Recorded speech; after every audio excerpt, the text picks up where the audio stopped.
Hey everybody, welcome. My name's Jeff, aka Slinger, and I've got my buddy here. How you doing? My name's Todd. And we're going to do a video about using Arctic Silver on CPUs. What I did here is I actually took plexiglass that I cut myself and basically pressed down Arctic Silver on CPUs. I know the video is really wiggly. So there you see basically about a rice-sized piece of Arctic Silver being pressed onto an AMD AM2, AM3 style processor. Now Todd, what do you think about putting Arctic Silver on a CPU? What's your method? I always spread it on with a credit card.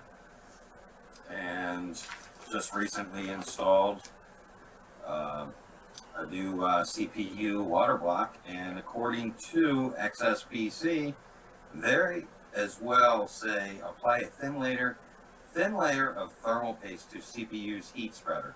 And basically they show a picture on their document paperwork here that they just spread it on the CPU the whole way across.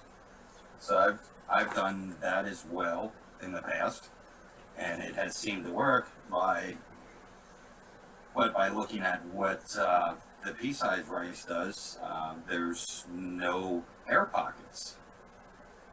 So, and here you're going to see me do several different methods of spreading.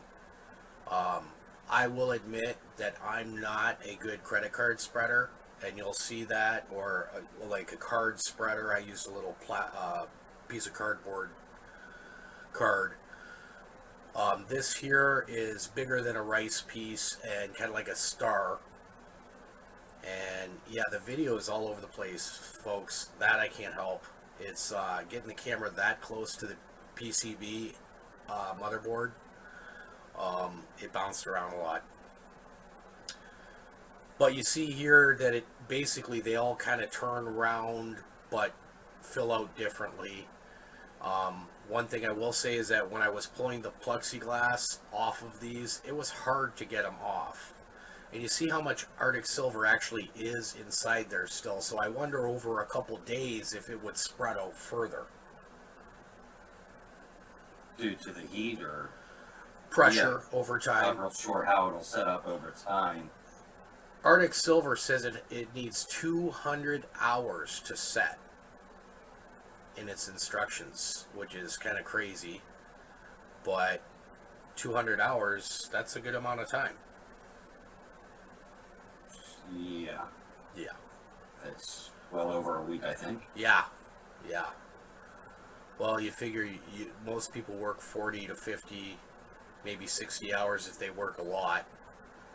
So, It's a good eight days running nonstop. right.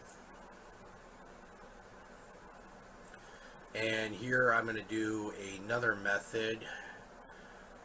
Looks like a big blobby. Here's the thing, Arctic Silver, it's hard to get it in a rice piece shape. This is kind of like a little blob of tiny poop. And then I'm going to add little ends. Try to add, you know what I mean? And here it seems like a little bit further out with these legs works better. I did notice. See, I kind of went for a star there. It's not perfect, but you'll see the actual impact as soon as you apply pressure on it, how good it spreads out.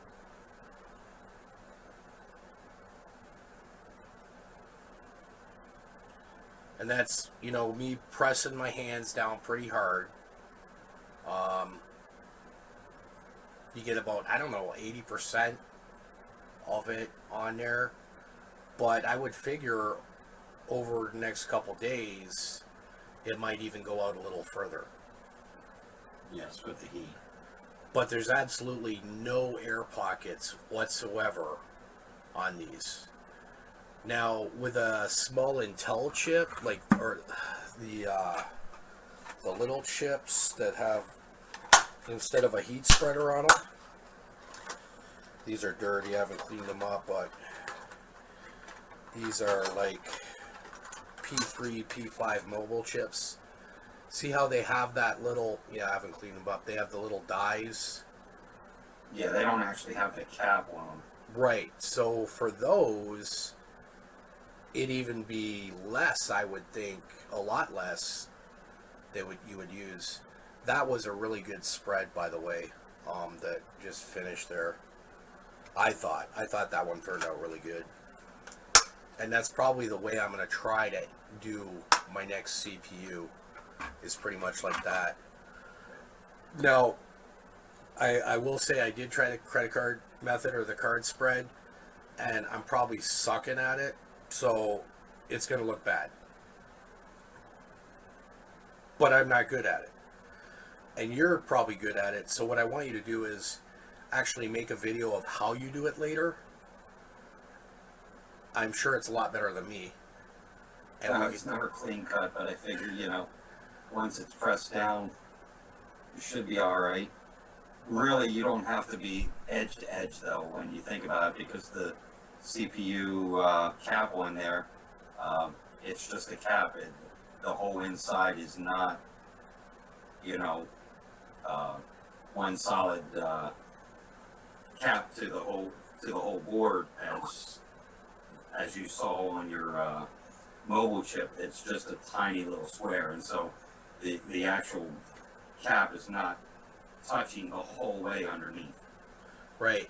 And if you notice here, I'm using already more than I used on any of the other spreads and not getting the coverage. I've already used over twice as much and not getting the coverage. And I'll add more.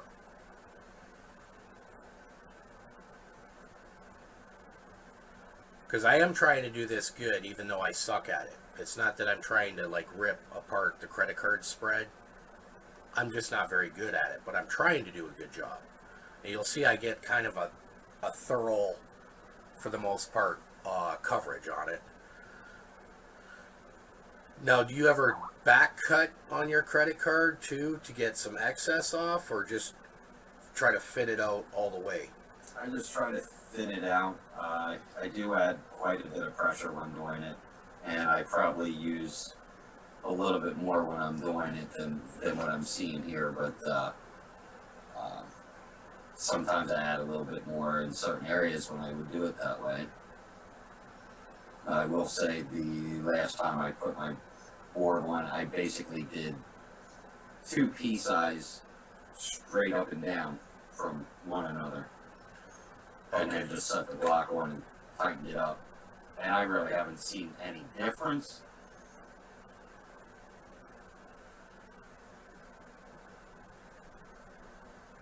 See, here's what, and this is, I got a lot of air underneath here for some reason. And maybe it's the way I did it. Maybe you need more. But I was always told less is more when it comes to spreading too. But I don't think so when you're doing the credit card one. I think you need more. But you'll see here I'm pointing out the big error, how it formed Yeah, I can see it. And then I'll try to press down harder to get rid of it.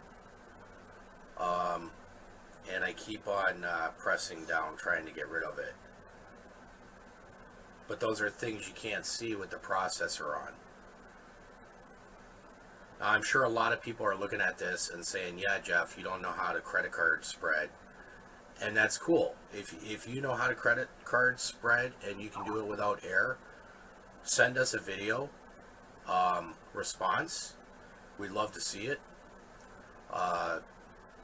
I'm not a good credit card spreader, so I am going to be going pretty much with kind of like a square, more than a rice, if I'm going to use like a full heatsink, what they call an IHS, integrated heatsink type processor, like the 4770K, 3770K, the AMDs, the AMD FX processors have the full heat spread on them.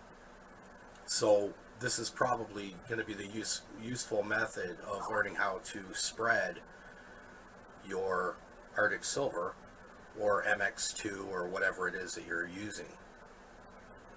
I learned a lot, believe it or not, doing this. Well, I'd have to say I like the pea size after looking at that. Is looking at the going the peas with the square. I might spread out the square a little bit more, Right. so it tries to get down to the edge a little bit more. But all in all, uh, I think it was a better seat with no air pocket. Yeah, and you'll notice that even when I took it off, you could see that there was full coverage actually on the CPU.